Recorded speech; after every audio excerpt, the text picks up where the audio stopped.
Hello, guys. Welcome, everybody, to Purple A's podcast. I am your host who bleeds purple and gold, Isaac here. So I know that I know I am late for my preseason reaction. I meant to get it going on Monday, but I had personal business going on. But apparently, so now we're gonna react to the Vikings and the New England Patriots preseason on Saturday as they lose 20-12. Whatever, I kind of care and don't care at the same time because it doesn't really matter if they win or lose or tie a preseason game. But there were some standouts though, and as far as like some ugly parts as well. Starting off with as clear as daylight as to who the QB2 is. Forget about who the QB3 is already. I'm talking about the QB2. And that person is Max Brosmer. And yes, did he play the best? No. He did have some moments where it was not a great throw. But also there were some great times where he had some great throws. And he did have an interception along with that too, but he led the team to 9 points. He led the team to their most points in the game. So Max Brosmer is by far the best QB, the best quarterback behind JJ McCarthy available. And meanwhile, Sam Howell and Brett Rippon, they led the team in the first half, both of them combined, for 3 whole points. That's right, 3 points. That's pathetic. 3 points. And each of them, and Sam Howell, who was awful, only 1 of 5. And that one completion he had was just a dump off for just 13 yards. And he had a terrible interception. Don't know what he was doing. Don't know where he was throwing the ball, but Sam Howell's garbage. And so, Brett Rippon played a little bit better, but still he still had a shot to get in the end zone. Instead, turnover on downs. He had a turnover on downs, and both of them had a shot to get in the end zone, and they did not do it any of the times that they were there. So I know the offensive line, it is what it is. They were Swiss cheese, but at the same time, the quarterback position, you have to show something though. And if you can't do good against the second and third stringers, there's a problem to be had. There's a huge problem there. So we already know Max Brosmer, but with the history between the backup quarterback position, it's only, from my years that I've been a Vikings fan, it's only based upon experience. Not who's more talented or who's better or who's worse, just experience, and that's about it. So, with my guess, it might be Sam Howell as QB2. That might be my guess, but we'll see though how it goes. So hopefully Max Brosmer does, but I don't know what to expect. And then, as far as the RB3 position, that's locked up by Xavier Scott. Xavier Scott, he did not run the ball very well on Saturday, yes, but he's also but what also we found out about him is that he's a dual threat running back. He can catch the ball, he can also run it with the freight train that he is. He had some very nice screen passes that he had. He had 3 catches for 44 yards. And I feel like, though, he's a great fit with Jordan Mason and Aaron Jones, which Aaron Jones is also a dual threat, so that helps with Xavier Scott. Now, you can't tell me, and on the opposite side with Ty Chandler, it's the opposite.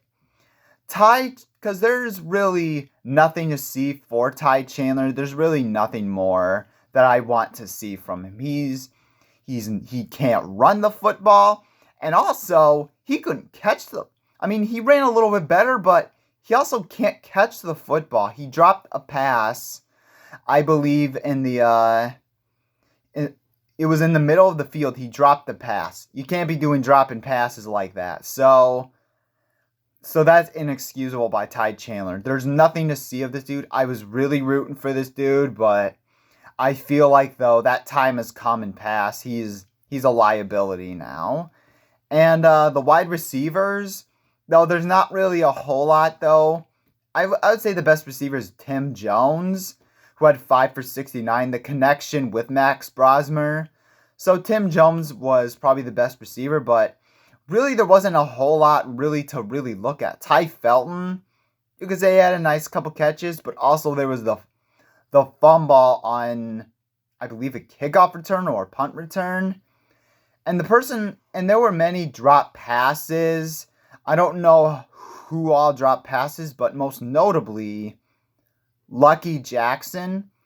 It was very disappointing because I was hoping he was gonna step up, because I thought with his athletic ability that he would step up to take the spot for wide receiver 3, and it not just be Justin Jefferson, Jalen Naylor, and Lucky Jackson, but it's the exact opposite. He dropped two passes. On the day. So with him being a dropping merchant like Jalen Naylor, there is no reason to be on the field. There's no reason to be dropping passes. If Jalen Naylor's doing the same thing, Lucky Jackson for sure is doing the same thing. And if you can't catch, then no. So I do feel like, though, with how dicey our wide receiver position is going, I feel like it might be time to sign somebody to maybe Amari Cooper, Adam Thielen, somebody to get in here. But so the wide receiver position is dicey at best, but I hope they do so. They get Amari Cooper or Adam Thielen, somebody to help. And then let's see, switching to the defensive side of the football. I mean, it was not bad, though. There were plenty, though, of performances, though, not like stick out performances, but they played good enough.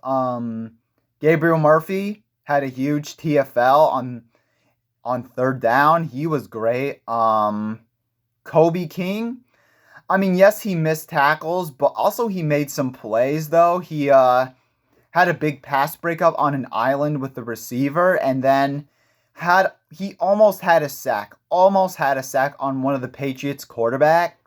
So Kobe King wasn't bad at all. And then I don't know how to say this, Tyrone Ingram Hawkins had a fantastic play out there. He made some nice plays. Who else? I feel like, though, really not much really on defense that I really spotted out that was like, wow, that was really great. But then those guys.